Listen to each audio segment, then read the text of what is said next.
back to my channel Faint Maths Classes. So ഇന്നത്തെ ക്ലാസ്സിൽ നമ്മൾ പഠിക്കുന്നത് സെക്കൻഡ് ചാപ്റ്റർ പോളിനോമിയൽസിൽ എക്സാമ്പിൾ നമ്പർ 2 ആണ്. സോ നമ്മുടെ ക്വസ്റ്റ്യൻ ഇതാണ്: find the zeros of the quadratic polynomial x square plus 7x plus 10 and verify the relationship between the zeros and the coefficient. അപ്പം നമ്മുടെ ഈ ഒരു ക്വാഡ്രാറ്റിക് പോളിനോമിയൽ ഉണ്ടല്ലോ, x square plus 7x plus 10. അപ്പോൾ ഇതിൻ്റെ zeros കണ്ടുപിടിക്കാനാണ് പറഞ്ഞിരിക്കുന്നത്. അതുമാത്രമല്ല നമ്മുടെ സീറോസും കോഫിഷ്യൻറ്റും തമ്മിലുള്ള റിലേഷൻഷിപ്പ് വെരിഫൈ ചെയ്യാനും പറഞ്ഞിട്ടുണ്ട്. സോ അപ്പോൾ എങ്ങനെയാണ് നമ്മളിത് കണ്ടുപിടിക്കേണ്ടുള്ളത്? തീർച്ചയായിട്ടും നമ്മുടെ സീറോസ് കണ്ടുപിടിക്കേണ്ടുള്ളത് splitting the middle term method വഴിയാണ് അല്ലേ. അപ്പം നമുക്ക് ചെയ്യാം. ഓക്കെ, അപ്പോൾ നമുക്ക് സ്റ്റാർട്ട് ചെയ്യാം. അപ്പോൾ നമ്മുടെ ക്വാഡ്രാറ്റിക് പോളിനോമിയൽ അത് ഈക്വൽ ടു നമ്മൾ എന്തെന്ന് എടുക്കുന്നു? 0 എടുക്കുന്നു. ഇനി അടുത്ത് എന്താ ചെയ്യേണ്ടത്? ഈ ലാസ്റ്റ് നമ്പർ അതായത് 10 ഇൻറ്റു നമ്മുടെ എക്സ് സ്ക്വയറിൻ്റെ കോഫിഷ്യൻറ്റ് അതെന്താണ് 1 ഇസ് ഈക്വൽ ടു നമുക്ക് എന്താണ് കിട്ടുന്നത്? 10. അതായത് നമ്മൾ ഇനി എടുക്കേണ്ടുള്ളത് നമുക്ക് രണ്ട് നമ്പേഴ്സ് നമ്മൾ ചൂസ് ചെയ്യണം. ഓക്കെ, അപ്പോൾ അതിൻ്റെ പ്രോഡക്റ്റ് 10 ആയിരിക്കണം. അതേപോലെ തന്നെ അതിൻ്റെ സം എന്തായിരിക്കണം?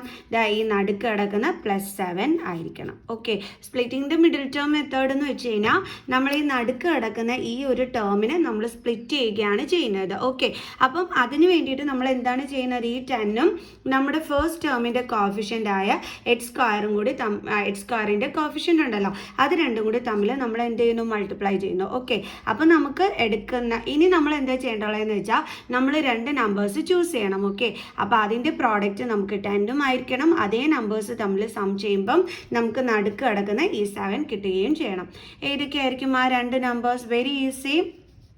നമുക്കറിയാം 2 into 5 ചെയ്യുമ്പോൾ നമുക്ക് 10 കിട്ടുന്നുണ്ട്. അതേപോലെ ആ രണ്ട് നമ്പേഴ്സ് തമ്മിൽ സം ചെയ്യുമ്പോൾ നമുക്ക് എന്തും കിട്ടുന്നുണ്ട്? 7ഉം കിട്ടുന്നുണ്ട്. അപ്പോൾ ഈസി അല്ലേ? അപ്പോൾ ഏതൊക്കെയാണ് ആ രണ്ട് നമ്പേഴ്സ്? 2ഉം 5ഉം അല്ലേ. ഓക്കെ, കാരണം ആ രണ്ട് നമ്പേഴ്സിൻ്റെ പ്രോഡക്റ്റ് 10ഉമാണ്, അതേ നമ്പേഴ്സിൻ്റെ സം 7ഉമാണ്. അങ്ങനെയുള്ള രണ്ട് നമ്പേഴ്സ് വേണമായിരുന്നു നമ്മൾ ചൂസ് ചെയ്യാൻ. സോ നമുക്ക് കിട്ടി എന്തൊക്കെയാണ്? 2ഉം 5ഉം. അപ്പോൾ ഇവിടെ 7x എന്നാണ് കിടക്കുന്നത്. അപ്പോൾ നമുക്ക് അതിന് പകരം എഴുതുമ്പം നമുക്ക് 2x എന്നും 5x എന്നും വേണം കൊടുക്കാൻ. ഓക്കെ, അപ്പോൾ ആദ്യത്തെ എക്സ് സ്ക്വയർ അതേപോലെ എഴുതുക, പ്ലസ് പിന്നെ എന്തൊക്കെയാണ്? 2xഉം 5xഉം. അപ്പോൾ 2x + 5x. ഓക്കെ, ദെൻ പിന്നെ എന്താണുള്ളത് ഇവിടെ? +10 ഇസ് ഈക്വൽ ടു 0. ഇനി അടുത്തത് ഈ രണ്ട് നമ്പേഴ്സിൻ്റെയും ഫാക്ടേഴ്സ് എടുക്കണം നമ്മൾ. എക്സ് സ്ക്വയറിൻ്റെ ഫാക്ടേഴ്സ് എന്തൊക്കെയാണ്? x into x. 2xൻ്റെ ഫാക്ടേഴ്സ് എന്തൊക്കെയാണ്? 2 ഇൻറ്റു എക്സ്. രണ്ടിലും കോമൺ ആയിട്ടുള്ളത് ആരാണ്? എക്സ്. ആ കോമൺ ആയിട്ടുള്ള എക്സിനെ നമ്മൾ ഇതേപോലെ എടുത്തു. ബാക്കിയുള്ളത് ബ്രാക്കറ്റിലാക്കണം.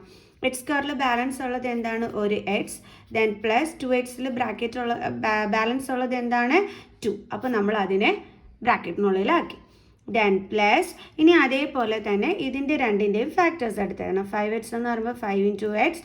10ൻ്റെ ഫാക്ടർ എന്ന് പറയുമ്പോൾ 5 ഇൻറ്റു 2. രണ്ടിടത്തും കോമൺ ആയിട്ടുള്ളത് ആരാണ്? 5. സോ കോമൺ നമ്പറിന് നമ്മൾ പുറത്തെഴുതുന്നു. ബാലൻസ് ആരൊക്കെയുണ്ട്? എക്സ്. ദെൻ ഇവിടുത്തെ പ്ലസ് സൈൻ, ഇവിടുത്തെ 2 ഇസ് ഈക്വൽ ടു 0. ഇനി നമ്മൾ എന്താ ചെയ്യേണ്ടത്? രണ്ടിടത്തും കോമൺ ആയിട്ടുള്ള ആരാണ്? എക്സ് + 2. അതിനെ എടുത്ത് എഴുതുന്നു.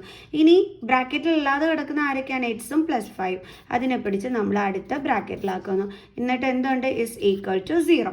ഇപ്പം നമുക്കിവിടെ രണ്ട് ഫാക്ടേഴ്സ് കിട്ടിയിട്ടുണ്ട്. അത് ഈക്വൽ ടു 0 എന്നാണ് കിട്ടിയിരിക്കുന്നത്. ഇനി നമ്മൾ എന്താ ചെയ്യുക? ഇവിടെ നിന്നുള്ള ഓരോ ഫാക്ടറിനെയും ഈക്വൽ ടു 0 എന്ന് പറഞ്ഞ് എടുക്കുക. അതായത് x + 2 ഈക്വൽ ടു 0 എന്ന് പറഞ്ഞെടുക്കുക. അതേപോലെ തന്നെ x + 5 ഇസ് ഈക്വൽ ടു 0 എന്ന് പറഞ്ഞ് എടുക്കുക. ഇനി ഇതിൽ നിന്ന് നമുക്ക് എക്സിൻ്റെ വാല്യൂ കണ്ടുപിടിക്കാം. അപ്പം x ഇസ് ഈക്വൽ ടു 0, +2നെ ട്രാൻസ്പോസ് ചെയ്യുമ്പോൾ -2, then x is equal to -2. അതേപോലെ ഇവിടെയും x ഇസ് ഈക്വൽ ടു 0, +5നെ ട്രാൻസ്പോസ് ചെയ്യുമ്പോൾ -5, then x is equal to -5. അപ്പോൾ നമുക്ക് എന്തൊക്കെയാണ് രണ്ട് സീറോസ് കിട്ടിയത്? -2 and -5 are the zeros of the polynomial. Okay, are the zeros of the polynomial. ഇനി നമുക്ക് എന്ത് ചെയ്യാം? നമുക്കിതിനെ നമ്മുടെ ഈ സീറോസിനെ ആൽഫയും ബീറ്റയും ആയിട്ട് നമുക്ക് കൺസിഡർ ചെയ്യാം. Okay, let alpha and beta B the zeros of the polynomial. നമ്മുടെ പോളിനോമിയലിൻ്റെ സീറോസ് ആയിട്ട് നമ്മൾ ആൽഫേനെയും ബീറ്റേനെയും എന്ത് ചെയ്തു? കൺസിഡർ ചെയ്തു. ഓക്കെ, അങ്ങനെ ആകുമ്പോൾ നമുക്ക് ആൽഫയായിട്ട് ആരെ എടുക്കാം, -2നെ എടുക്കാം. ബീറ്റേനെ ആയിട്ട് ആരെ എടുക്കാം, നമുക്ക് -5 എന്ന് എടുക്കാം. ഇപ്പം നമുക്ക് ആൽഫയുടെ വാല്യൂം കിട്ടി, ബീറ്റയുടെ വാല്യൂം കിട്ടി അല്ലേ. ഇനി നമുക്ക് അടുത്ത സ്റ്റെപ്പിൽ നമ്മൾ ചെയ്യാൻ പോകുന്നത് വെരിഫിക്കേഷൻ ആണ്. അപ്പോൾ അതിന് വേണ്ടിയിട്ടാണ് നമ്മൾ ഇതൊക്കെ എടുത്തെഴുതിയത്. ഓക്കെ, ആദ്യമേ നമ്മളോട് പറഞ്ഞിരുന്നത് സീറോസ് കണ്ടുപിടിക്കാനാണ്. അപ്പോൾ നമ്മൾ ആദ്യം സീറോസ് കണ്ടുപിടിച്ചു. പിന്നീട് നമ്മൾക്ക് വെരിഫൈ ചെയ്യണ്ടേ, അപ്പോൾ നമ്മൾ എന്ത് ചെയ്തു, ആൽഫയും ബീറ്റയും നമ്മുടെ പോളിനോമിയലിൻ്റെ സീറോസ് ആയിട്ട് കൺസിഡർ ചെയ്തു. അപ്പോൾ നമുക്ക് ആൽഫ -2 എന്നും ബീറ്റ നമുക്ക് -5 എന്നും എടുക്കാം. ഇനി അടുത്ത് നമ്മൾ ചെയ്യേണ്ടത് നമ്മുടെ ഈ ക്വസ്റ്റ്യൻ എന്ന് എടുത്ത് എഴുതുക. എന്താണ്, x² + 7x + 10. Okay, x² + 7x + 10. നമ്മളിപ്പോൾ നമ്മുടെ ക്വസ്റ്റ്യൻ എടുത്തെഴുതി. ഇനി നമ്മുടെ ഈ ക്വാഡ്രാറ്റിക് പോളിനോമിയലിൻ്റെ സ്റ്റാൻഡേർഡ് ഫോം എന്താണ്, ax² + bx + c അല്ലേ. അപ്പോൾ ഇതുമായിട്ട് നമുക്ക് നമ്മുടെ സ്റ്റാൻഡേർഡ് ഫോമുമായിട്ട് നമ്മുടെ ഈ ക്വാഡ്രാറ്റിക് പോളിനോമിയൽ കമ്പയർ ചെയ്തുകൊണ്ട് നമുക്ക് എങ്ങനെ എഴുതാം, എയുടെ വാല്യൂ എന്ന് പറയുമ്പോൾ എന്താണ്, x²ൻ്റെ കോഫിഷ്യൻ്റ് ആണ്. അപ്പോൾ നമ്മുടെ ക്വസ്റ്റ്യനിൽ x²ൻ്റെ കോഫിഷ്യൻ്റ് എന്താണ്, 1. ഓക്കെ, ബി എന്ന് പറയുമ്പോൾ എന്താണ്, എക്സിൻ്റെ കോഫിഷ്യൻ്റ്. നമ്മുടെ ക്വസ്റ്റ്യനിൽ എക്സിൻ്റെ കോഫിഷ്യൻ്റ് എന്താണ്, 7. സി എന്ന് പറയുമ്പോൾ എന്താണ്, constant term.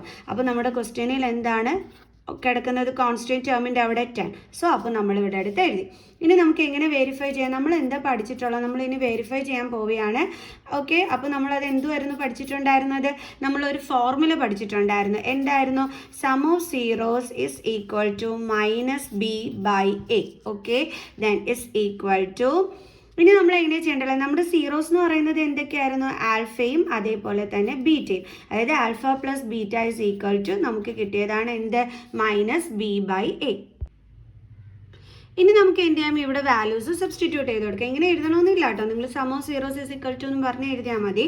Okay, then alpha എന്ന് പറയുന്നത് നമ്മളിവിടെ എന്തുമായിട്ടായിരുന്നു എടുത്തിരുന്നത്, ആൽഫ ബീറ്റ -2 -5. അപ്പോൾ നമുക്കിവിടെ സബ്സ്റ്റിറ്റ്യൂട്ട് ചെയ്യാം. -2 + -5 ഇസ് ഈക്വൽ ടു, ദേ ഇവിടുത്തെ മൈനസ്, ദെൻ ബി എന്ന് പറയുന്നത് എന്താണ്, 7/a എന്ന് പറയുന്നത് എന്താണ്, 1. എന്തിനാണ് നമ്മൾ ഇങ്ങനെ ചെയ്യുന്നത്, നമ്മളിവിടെ ഈ LHS സൈഡ് ഉണ്ടല്ലോ, അതായത് സം ഓഫ് സീറോസ്, ഇത് നമ്മുടെ ഈ -b/a എന്ന് എഴുതിയിരിക്കുന്നില്ലേ, ഇതുമായിട്ട് ഈക്വൽ ആണ് എന്നുണ്ടെങ്കിൽ നമുക്ക് പറയാം ഇവിടെ വെരിഫൈഡ് ആണെന്ന്. അതിനാണ് നമ്മളിത് ചെയ്യുന്നത് കേട്ടോ. ഓക്കെ, അപ്പോൾ -2 + -5 എന്താണ്, -7. കാരണം രണ്ട് നെഗറ്റീവ് സൈൻ വന്നാൽ നമ്പേഴ്സ് തമ്മിൽ ആഡ് ചെയ്തിട്ട് അതിൻ്റെ കൂടെ നെഗറ്റീവ് സൈൻ ഇട്ട് കൊടുക്കണം. ഇസ് ഈക്വൽ ടു -7/1 എന്താണ്, -7. ഡേ അപ്പോൾ ഇവിടെ എന്ത് കിട്ടി, നമുക്ക് LHS ഈക്വൽ ടു RHS കിട്ടി. അപ്പോൾ നമുക്ക് പറയാം ഹെൻസ് വെരിഫൈഡ്. കണ്ടോ, ഇങ്ങനെ വേണം നമ്മൾ വെരിഫൈ ചെയ്യാനായിട്ട്. അതായത് നമുക്ക് LHS ഈക്വൽ ടു RHS കിട്ടണം, അപ്പോഴാണ് നമ്മൾ വെരിഫൈഡ് എന്ന് പറയുന്നത്. ഇനി ഇതേപോലെ നമ്മൾ പ്രോഡക്റ്റ് ഓഫ് സീറോസും ചെയ്യണം. അപ്പോൾ product of zeros is equal to നമ്മൾ എന്താണ് പഠിച്ചിട്ടുള്ളത്, c/a. പ്രോഡക്റ്റ് ഓഫ് സീറോസ് എന്ന് പറയുമ്പം നമ്മുടെ ആൽഫയും അതേപോലെ തന്നെ ബീറ്റയും ഈക്വൽ ടു എന്താണ്, c/a. ആൽഫ എന്തായിരുന്നു, -2 ഇൻറ്റു ബീറ്റ -5 ഈക്വൽ ടു, ഇവിടെ c എന്ന് പറയുന്നത് എന്താണ്, 10, a എന്ന് പറയുന്നത് 1. So 10/1. So minus into minus plus 2 into 5 10 is equal to 10/1 എന്താണ് 10. ദേ നമുക്ക് LHS ഈക്വൽ ടു RHS കിട്ടി. അപ്പോൾ നമുക്ക് എന്തെന്ന് പറയാം, ഹെൻസ് വെരിഫൈഡ്. കണ്ടില്ലേ, ഇങ്ങനെയാണ് നമ്മളിത് ചെയ്യേണ്ടത്. അപ്പോൾ ഈസി ക്വസ്റ്റ്യൻ അല്ലേ ശരിക്കും പറഞ്ഞു കഴിഞ്ഞാൽ. അപ്പോൾ എല്ലാവർക്കും എക്സാമ്പിൾ നമ്പർ 2 മനസ്സിലാക്കാണെന്ന് വിചാരിക്കുന്നു. സോ നെക്സ്റ്റ് എക്സാമ്പിളുമായിട്ട് കാണുന്നത് വരെ ബൈ ബൈ.